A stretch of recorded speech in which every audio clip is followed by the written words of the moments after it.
Thiruvananthapuram നഗരൂരിൽ engineering വിദ്യാർത്ഥിയെ സഹപാഠി കൊലപ്പെടുത്തി. മിസോറാം സ്വദേശിയായ വാലന്റൈൻ ആണ് കൊല്ലപ്പെട്ടത്. പ്രതി മിസോറാം സ്വദേശി ലോമയെ നഗരൂർ പോലീസ് അറസ്റ്റ് ചെയ്തു. വിദ്യാർത്ഥികൾ തമ്മിൽ സംഘർഷം നടക്കുന്നതിനിടെ പോലീസ് എത്തിയെങ്കിലും ഒരു നടപടിയും സ്വീകരിച്ചില്ല.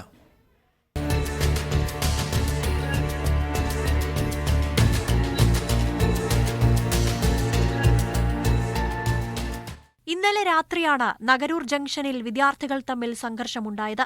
രാജധാനി എഞ്ചിനീയറിംഗ് കോളേജിൽ പഠിക്കുന്ന ലോമയും വാലന്റൈനും തമ്മിൽ പ്രശ്നങ്ങളുണ്ടായിരുന്നു. ലോമ നഗരൂർ ജംഗ്ഷനിലേക്ക് വാലന്റൈനെ വിളിച്ചു വരുത്തി. തുടർന്നാണ് സംഘർഷമുണ്ടായത്. ഇതിനിടെ പോലീസ് ജീപ്പ് വിദ്യാർത്ഥികൾ നിൽക്കുന്ന സ്ഥലത്തെത്തുന്നതായും കാണാം.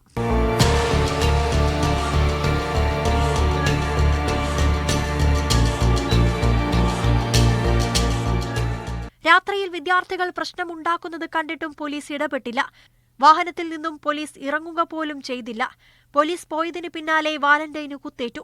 രക്തം വാർന്ന് നിലത്തുവീണ വാലന്റൈനെ ആശുപത്രിയിലെത്തിച്ചു. ഇന്ന് പുലർച്ചെയാണ് മരിച്ചത്.